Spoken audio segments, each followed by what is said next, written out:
बिरजू भैया बड़े मौके से आया तू। गंगा कसम तुझे देखने के लिए तो मेरी आंखें तरस गई थी।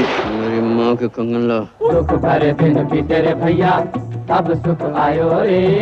मेरी माँ के कंगन कोई नहीं पहन सकता, लौटा दे कंगन। एक जमाना था जब बॉलीवुड फिल्में हॉलीवुड फिल्मों को पूरी टक्कर देती थी, और न केवल टक्कर देती थी बल्कि कई मामलों में उनसे बेहतर भी थी। आज़ादी के बाद कई ऐसी फिल्में आई जिन्होंने दुनिया भर में पहचान बनाई, लेकिन हम आज उस फिल्म का जिक्र करेंगे जो एक कदम आगे बढ़कर फिल्मी दुनिया के सबसे बड़े अवार्ड ऑस्कर तक पहुंच गई थी।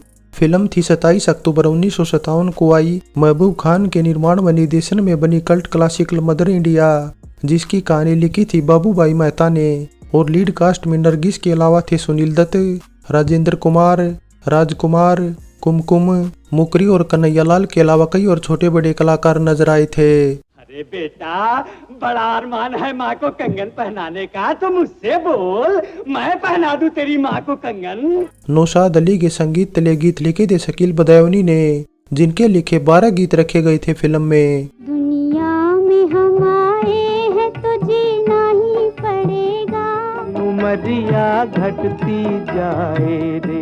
सभी गीतों को अपनी मधुर आवाज से सजाया था मोहम्मद रफी, मन्ना डे, शमशाद बेगम, लता मंगेशकर, आशा भोसले, उषा मंगेशकर और मीना मंगेशकर ने।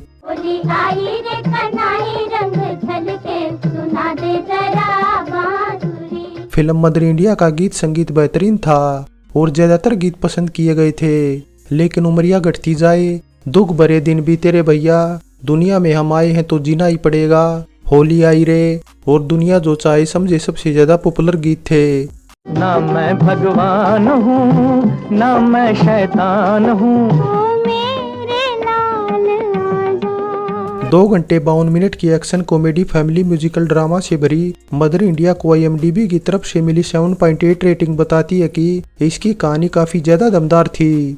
और इसे दमदार बनाने में कितनी रकम खर्च हुई उस पर बात करें तो अप्रोक्सीमेट 40 लाख रुपए के बजट में बनी film mother India all over India 4 crore की कमाई के साथ ऑल टाइम ब्लॉकबस्टर रहते हुए साल की नंबर 1 फिल्म थी। फिल्म मदर इंडिया की इतनी भयंकर कमाई के आसपास उस साल कोई फिल्म नहीं फटक सकी थी, क्योंकि दूसरे नंबर की फिल्म नया दौर की कमाई 2 करोड़ 25 लाख रुपए तक ही सिमट गई थी। फिल्म मदर इंडिया को लेकर भारत भर में इतना क्रेज था कि रिलीज होते ही इसने बॉक्स ऑफिस रिकॉर्ड ब्रेक करना शुरू कर दिया। और फिल्म नया दौर जिसने 1955 की फिल्म श्री 420 का रिकॉर्ड क्रैक किया था, मदर इंडिया उसे पछाड़ कर नई बॉक्स ऑफिस किंग बन गई। लेकिन मदर इंडिया का ये रिकॉर्ड तकरीबन 3 सालों तक ही कायम रह पाया, क्योंकि सन 1960 में आई के आसिफ के निर्देशन में बनी दिलीप कुमार मधुबाला की मुगले आजम रिकॉर्ड तोड़ कमाई करते हुए बॉलीवुड की सबसे कमाऊ फिल्म बन गई। वैसे तो film mother India Mehboob Khan के निर्देशन में बनी सन 1940 की औरत का रीमेक थी, लेकिन रियल में ये एक अमेरिकन नॉवेलिस्ट पर्ल बक के 1931 में पब्लिश्ड द गुड अर्थ और 1934 में पब्लिश्ड द मदर से इंस्पायर्ड थी। ऐसे में 1940 की फिल्म औरत भी इन्हीं से इंस्पायर्ड थी, जिसका आगे चलकर मदर इंडिया रीमेक बनी। वैसे महबूब खान के माइंड में मदर इंडिया टाइटल से फिल्म बनाने का आइडिया 1952 में आया था, लेकिन भारत सरकार से फिल्म बनाने की परमिशन मांगी उन्होंने 1955 में, और परमिशन इसलिए मांगी क्योंकि वे मदर इंडिया टाइटल से फिल्म बना रहे थे, जिस टाइटल से इससे पहले सन 1927 में एक अमेरिकन राइटर कैथरीन मायो ने अपनी बुक में भारतीय संस्कृति से लेकर यहाँ की महिलाओं, राजनेताओं और जानवरों के बारे में नाप शनाप छापा था, जिसे लेकर तब पूरा देश गुस्से में था। और यहाँ तक कि महात्मा गांधी ने भी बुक को भारत विरोधी बताया था। इसलिए तब विदेश मंत्रालय और सूचना प्रसारण मंत्रालय ने महबूब खान से फिल्म की स्क्रिप्ट उन्हें भेजने को कहा, क्योंकि सरकार को भी ऐसा होने लगा कि महबूब कहीं सी बुक से इंस्पायर्ड तो फिल्म नहीं बना रहे, लेकिन फिल्म इससे कहीं अलग राष्ट्र निर्माण में योगदान देती एक महिला के संघर्ष की कहानी है। ऐसा महबूब ने फिल्म की स्क्रिप्ट के साथ अपने 2 पेज के लेटर में भी लिखा। वैसे फिल्म मदर इंडिया के डायलॉग उर्दू में लिखे गए थे, और वजाहत मिर्जा जिन्होंने पहले फिल्म औरत के भी डायलॉग लिखे थे, मदर इंडिया के डायलॉग उनके साथ एस अली राजा ने लिखे थे। डायलॉग राइटर के साथ स्क्रीन प्ले राइटर आगा जानी कश्मीरी, जिया सरहदी और अख्तर मिर्जा समेत संगीतकार नौशाद अली और सहायक निदेशक चिमन कांत देसाई शुरुआत से ही फिल्म से जुड़े थे। इसलिए महबूब खान को कोई डिस्कस करना होता तो इन्हीं से करते थे। वैसे मदर इंडिया की मेन भूमिका के लिए महबूब खान की पहली पसंद तो नरगिस थी ही, इसलिए उन्हें पहले ही साइन कर लिया गया था। लेकिन बिरजू का किरदार जिसमें सुनील दत्त ने जान फूकी, उसके लिए दरअसल महबूब खान की पहली पसंद हॉलीवुड स्टार शाबू दस्तगीर थे। वे अमेरिका के लॉस एंजलिस से बॉम्बे में शूटिंग करने भी आ चुके थे। लेकिन वर्क परमिट न मिलने के चलते उन्हें वापस अमेरिका लौटना पड़ा। जिसके बाद महबूब खान ने तब बड़े स्टार बन चुके दिलीप कुमार को अप्रोच किया और वे करने को भी तैयार हो गए, लेकिन नरगिस की वजह से उन्हें फिल्म से हाथ धोना पड़ा। क्योंकि दरअसल बात यह हुई कि दिलीप कुमार के साथ नरगिस ने इससे पहले जितनी भी फिल्में की सभी में वे एक तरह से उनकी मासूका थी और फिल्म मदर इंडिया में नरगिस को उनकी मां बनना था। इसलिए ऐसे में नरगिस ने महबूब खान से यह कहकर दिलीप कुमार को निकलवा दिया कि दर्शक उन्हें माँ बेटे की भूमिका में स्वीकार नहीं करेंगे। इसके बाद ऐसा कहा जाता है कि महबूब खान ने जगदीप को साइन कर लिया और उनके कई सीन भी शूट कर लिए थे। लेकिन महबूब खान को जब ये लगने लगा कि उनके चेहरे पर वह गुस्सा नजर नहीं आ रहा जैसा वे चाहते हैं, तो उन्हें निकाल कर केवल एक फिल्म पुराने सुनील दत्त को ले लिया जिन्हें मुकरी पकड़ कर लाए थे। और इसी तरह राजकुमार को भी फिल्म महबूब खान के सहायक की सिफारिश पर ही मिली थी। हालांकि एक दूसरे सहायक महबूब से सोमू की भूमिका के लिए किसी और की सिफारिश कर रहे थे, क्योंकि उन्हें तब राजकुमार का हाव भाव काफी सीरियस लग रहा था। लेकिन जब राजकुमार का स्क्रीन टेस्ट हुआ तो महबूब खान ने उन्हें फाइनल कर दिया। वैसे नरगिस और कन्हैया लाल को छोड़कर तीनों मेन स्टार सुनील दत्त, राजकुमार और राजेंद्र कुमार को उन दिनों फिल्में पाने के लिए काफी संघर्ष करना पड़ रहा था। लेकिन फिल्म मदर इंडिया तीनों के करियर के लिए टर्निंग पॉइंट रही, क्योंकि फिल्म की सुपर कामयाबी के बाद तीनों की डिमांड एकाएक काफी ज्यादा बढ़ गई। और राजेंद्र कुमार को तो इंडस्ट्री में इतनी बड़ी कामयाबी मिली कि वे जुबली स्टार भी कहलाने लगे। और इससे अलग राजकुमार के तो इतने बोल बिगड़ गए कि वे किसी को भी कुछ भी बोल देते थे और फिल्म फ्लॉप होने के बाद भी अपनी फीस बढ़ा देते थे। लेकिन इन दोनों सितारों से अलग लाइफ में सबसे ज्यादा चेंज आया सुनील दत्त की, क्योंकि कहते हैं कि जोड़ियां आसमान में बनती हैं जिनका समाज की ऊंच नीच और अमीरी गरीबी से कोई मतलब नहीं। हालांकि कहने को बेशक ये फिल्मी बात लगती है, लेकिन कई बार सचमुच असल जिंदगी में ऐसा हो जाता है। अपने दौर की सबसे महंगी और सबसे पॉपुलर हीरोइन नरगिस और फिल्म मदर इंडिया के टाइम स्ट्रगल कर रहे सुनील दत्त की कहानी ऐसे ही उतार चढ़ाव से कम नहीं थी। लेकिन मदर इंडिया वो फिल्म थी जो न केवल सुनील दत्त बल्कि नरगिस की आगे की लाइफ के लिए भी टर्निंग पॉइंट साबित हुई। सब जानते हैं कि नरगिस उस दौर में राज कपूर के साथ अपने रिश्तों के नाजुक मोड़ पर खड़ी थी। लेकिन फिल्म मदर इंडिया के सेट पर 1 मार्च 1957 को हुई हादसे ने नरगिस की जिंदगी बदल दी। क्योंकि दरअसल हुआ ये कि 1 मार्च 1957 को गुजरात के सूरत के उमरा गांव में फिल्माए जा रहे आग के सीन के दौरान हवा का रुख बदलने से चारों तरफ आग फैलने से नरगिस बीच में फंस गई। ऐसे में सुनील दत्त ने कंबल उठाकर अपनी जान पर खेलकर उनकी जान बचाई। लेकिन नरगिस को बचाने की कोशिश में वे खुद बुरी तरह घायल हो गए, जिसके बाद उन्हें हॉस्पिटल में भी एडमिट होना पड़ा। ऐसे में हॉस्पिटल में सुनील दत्त की देखभाल की खुद नरगिस ने। बस इसी दौरान दोनों में प्यार हो गया और बात शादी तक पहुंच गई। लेकिन इस दौरान फिल्म मदर इंडिया के निर्माता निर्देशक महबूब खान को दोनों की लव स्टोरी का पता चला तो उन्हें डर लगने लगा कि कहीं आम पब्लिक तक ये बात पहुंच गई कि दोनों एक दूसरे से शादी करने वाले हैं, तो फिल्म में माँ बेटे की भूमिका में उन्हें कोई स्वीकार नहीं करेगा और ऐसे में फिल्म भी फ्लॉप हो जाएगी। लेकिन ऐसा नहीं हुआ। नरगिस और सुनील दत्त को उनकी भूमिकाओं में दर्शकों का खूब प्यार मिला और फिल्म ने कमाई का भी एक नया इतिहास रच दिया। जिसके बाद 11 मार्च 1958 को दोनों ने बड़ी धूमधाम से शादी कर ली। वैसे दोनों की शादी में धर्म संबंधी कुछ अड़चने भी आई, क्योंकि नरगिस मुस्लिम थी और जबकि सुनील दत्त हिंदू थे। ऐसे में सवाल था कि किस धर्म के तहत दोनों की शादी हो। लेकिन नरगिस ने मुस्लिम धर्म त्याग कर हिंदू रीति रिवाज से ही शादी करने का फैसला किया। वैसे ऐसा कहा जाता है कि सुनील दत्त के ठीक होने के बाद उन्हें लाठी से पीटने वाला सीन नरगिस से बड़ी मुश्किल से हुआ था। बिरजू, मैं बेटा दे सकती हूँ, लाज नहीं दे सकती। इसके अलावा फिल्म मदर इंडिया को लेकर ऐसा भी कहा जाता है कि महबूब खान ने आधी अधूरी स्क्रिप्ट और कास्टिंग के साथ ही 1955 में शूटिंग शुरू कर दी थी। फिल्म का पहला शॉट मुंबई के महबूब स्टूडियो में फिल्माए जाने के बाद भी कुछ अता पता नहीं था कि आगे के सीन कहाँ फिल्माए जाएंगे। लेकिन जब महबूब खान ने यह सुना कि उत्तर प्रदेश का एक काफी बड़ा हिस्सा बाढ़ की चपेट में आ गया है, तो उन्होंने सिनेमेटोग्राफर फरीदुन ईरानी को बाढ़ वाले सीन शूट करने उत्तर प्रदेश भेज दिया, क्योंकि उन्हें कुछ ऐसा ही बाढ़ वाला सीन मदर इंडिया में भी दिखाना था।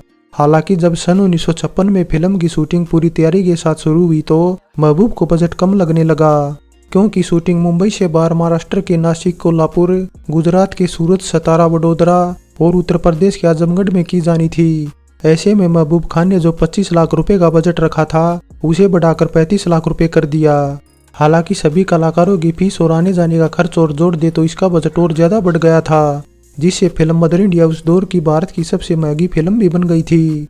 वैसे फिल्म की सबसे महंगी कलाकार नरगिस ही थी। उन्हें महबूब खान ने 50,000 रुपयों में साइन किया था, और जबकि राजेंद्र कुमार, राजकुमार और सुनील दत्त की फीस नरगिस के मुकाबले काफी कम थी। तीनों से ज्यादा फीस तो कन्हैयालाल को भी दी गई थी, जबकि उनकी भूमिका सेम सन 1940 में फिल्म औरत में की सुखी लाला वाली थी और दूसरी बार इस भूमिका को करने से वे इसी में रम गए थे। लेकिन बावजूद इसके फिल्म फेयर में उन्हें कोई अवार्ड नहीं मिला, क्योंकि फिल्म फेयर में उस टाइम बेस्ट विलन जैसा कोई अवार्ड नहीं था। लेकिन इसमें कोई शक नहीं कि ऐसा कोई अवार्ड होता तो डेफिनेटली उन्हें ही मिलता। लाला अगर कुत्ता भी पालेंगे तो उसके गले में सोने की जंजीर डालेंगे। वैसे ऐसा कहा जाता है कि महबूब खान को जब बजट की कमी पड़ी तब उस टाइम की पॉपुलर हीरोइन निम्मी समेत फिल्म इंडस्ट्री से जुड़े कुछ बड़े लोगों ने उनकी हेल्प की थी, जिस वजह से इसके और बजट होने के कारणों पर भी बात करें तो फिल्म गांव देहात पर बेस्ड थी और राजकुमार हो या नरगिस, दोनों को ही खेत की बुआई, कटाई और कपास चुनने तक के कामों की ट्रेनिंग दिलानी पड़ी थी। इसके अलावा फिल्म मदर इंडिया को गेवा कलर में शूट कर टेक्निकलर में बदलने से भी इसका बजट काफी ज्यादा बढ़ गया था। वैसे फिल्म मदर इंडिया को लेकर ऐसा भी कहा जाता है कि महबूब खान इसे 15 अगस्त 1957 को भारत की आज़ादी की 10वीं एनिवर्सरी पर रिलीज करना चाहते थे, लेकिन एडिटिंग का काम अधूरा रहने से इसे 2 महीनों बाद 25 अक्टूबर 1957 को दिवाली के दौरान रिलीज किया गया। हालांकि रिलीज से 2 दिन पहले 23 अक्टूबर को नई दिल्ली के राष्ट्रपति भवन में राष्ट्रपति राजेंद्र प्रसाद और प्रधानमंत्री पंडित जवाहरलाल नेहरू के लिए इसकी स्पेशल स्क्रीनिंग भी रखी गई थी। फिल्म को सबसे पहले मुंबई और कलकत्ता में रिलीज किया गया था, जिसके 1 हफ्ते बाद इसे दिल्ली में और ऑल ओवर इंडिया रिलीज करने में इसे पूरा नवंबर महीना निकल गया था। इसके अलावा रही बात इसे टैक्स फ्री करने की, तो फिल्म के राष्ट्रवादी सब्जेक्ट को देखते हुए उस वक्त महाराष्ट्र के चीफ मिनिस्टर मोरारजी देसाई ने इसे टैक्स फ्री कर दिया था और ऑल ओवर इंडिया मिली जबरदस्त सफलता को देखते हुए इसे इंग्लिश समेत स्पेनिश, फ्रेंच और रशियन समेत कई यूरोपियन लैंग्वेज में डब कर रिलीज किया गया था। हालांकि फ्रांस, अमेरिका और यूके में बेशक इसने कम कारोबार किया, लेकिन अरब कंट्री समेत middle east, south east Asia, north Africa और यहाँ तक कि लैटिन अमेरिकी देशों जैसे पेरू, बोलिविया और इक्वाडोर में भी इसने खूब कमाई की।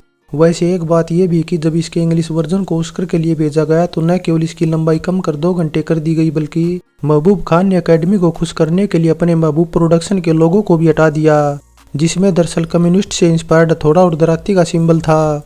वैसे film mother India Oscar award में फॉरेन लैंग्वेज की कैटेगरी में टॉप 5 में जगह बनाने में कामयाब रही थी, लेकिन महज 1 वोट से अवार्ड जीतने से चूक गई और एक इटालियन फिल्म नाइट्स ऑफ कैरिबिया से हार गई।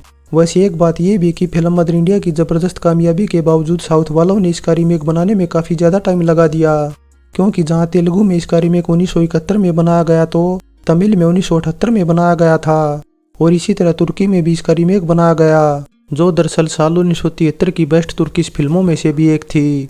वैसे फिल्म मदर इंडिया के बाद न केवल सभी मेन सितारों की लाइफ में बदलाव आया, बल्कि निर्माता निर्देशक महबूब खान के साथ भी कुछ ऐसा ही हुआ। फिल्म में सुनील दत्त के बचपन का किरदार करने वाले चाइल्ड आर्टिस्ट साजिद खान को उन्होंने गोद ले लिया। हालांकि उनकी पहली पत्नी फातिमा से उनके 3 बेटे अयूब, इकबाल और शौकत भी थे, लेकिन फातिमा से अलग होने के बाद अभिनेत्री सरदार अख्तर को कोई बच्चा न होने से उन्हें साजिद खान को गोद लेना पड़ा। साजिद मुंबई के स्लम एरिया में रहने वाला एक गरीब बच्चा था और महबूब खान ने उन्हें फिल्म मदर इंडिया में सुनील दत्त के बचपन का किरदार करने के लिए 750 रुपये फीस देकर साइन किया था। वैसे महबूब की साजिद से मुलाकात एक फिल्म की शूटिंग के दौरान तब हुई जब वे उनकी फिल्म की हीरोइन को चिढ़ा रहे थे। वैसे महबूब ने साजिद को ध्यान में रखकर बतौर मेन हीरो सन 1962 में सन ऑफ इंडिया नामक फिल्म भी बनाई, जो दरअसल एक तरह से मदर इंडिया का ही सीक्वल थी, लेकिन फिल्म बॉक्स ऑफिस पर बुरी तरह पिट गई, जिसके बाद महबूब खान ने कोई फिल्म नहीं बनाई, क्योंकि वे तब पंडित जवाहरलाल नेहरू के विचारों से बहुत प्रभावित थे। इसलिए ऐसा कहा जाता है कि 27 मई 1964 को नेहरू की मौत की खबर का सदमा वे बर्दाश्त नहीं कर पाए और कुछ ही घंटों बाद 28 मई को उनकी भी हार्ट अटैक से मौत हो गई। वैसे एक बात यह भी सच है कि फिल्म मदर इंडिया के बाद सभी मेन सितारों को तो खूब फायदा मिला, लेकिन महबूब खान का करियर खत्म हो गया, क्योंकि इसके बाद उन्होंने सन ऑफ इंडिया से अलग सन 1959 में ए हैंडफुल ऑफ ग्रेन जैसी फिल्म भी बनाई, लेकिन ये फिल्म ऐसी है जिसके बारे में कुछ ज्यादा जानकारियां नहीं मिलती, सिर्फ इतनी है कि ये 92 मिनट की ही बनकर रिलीज हुई थी। फिल्म मदर इंडिया से जुड़े कुछ और किस्सों की बात करें तो फिल्म के निर्माण के दौरान 11 जुलाई 1956 को राजेंद्र कुमार के बेटे कुमार गौरव पैदा हुए थे, लेकिन तब उनसे मिलने राजेंद्र कुमार से पहले नरगिस ही हॉस्पिटल पहुंच गई थी और तब उन्होंने भी ये नहीं सोचा था कि यही कुमार गौरव एक दिन उनका दामाद बनेगा। वैसे फिल्म मदर इंडिया की शूटिंग के दौरान ही सुनील दत्त और राजेंद्र कुमार दोस्त बने थे और दोनों की दोस्ती बेशक आगे रिश्तेदारी में बदल गई, लेकिन अंत तक दोनों ने एक दूसरे का साथ नहीं छोड़ा, क्योंकि अच्छे बुरे वक्त में दोनों ही एक दूसरे का सबसे बड़ा सहारा थे। फाइनली फिल्म मदर इंडिया को हिंदी सिनेमा की मास्टरपीस फिल्म यूं ही नहीं माना जाता, क्योंकि इसने दुनिया भर में बॉलीवुड फिल्मों को खास पहचान दिलाई थी। फिल्म की कहानी तो दमदार थी ही, स्क्रीन प्ले भी काफी टाइट था और लोकेशन से लेकर अदाकारी की तो पूछिए ही मत। नरगिस ने जितना पसीना मदर इंडिया की शूटिंग के दौरान बहाया, न तो इससे पहले और न इसके बाद कभी बहाया। उन्होंने माँ के रोल में जान फूंक दी थी और इसीलिए कहते हैं कि बॉलीवुड में इसके बाद बहुत सी माएँ आई, लेकिन नरगिस के पावरफुल किरदार की बराबरी आज तक कोई नहीं कर पाई। वैसे फिल्म मदर इंडिया में नरगिस के अलावा बस 2 और ऐसी भूमिकाएं थी जो काफी ज्यादा पॉपुलर हुई थी, जिनमें पहली थी सुनील दत्त की बिरजू की भूमिका और दूसरी थी कन्हैया लाल की लाला की भूमिका। ओल्ड इज गोल्ड में फिल्म मदर इंडिया पर आज की हमारी ये पेशकश कैसी लगी नीचे कमेंट कर बताएं। अच्छी लगी है तो लाइक और शेयर करने के साथ चैनल सब्सक्राइब करें। तो चलते हैं, फिर मिलेंगे एक और नई वीडियो के साथ।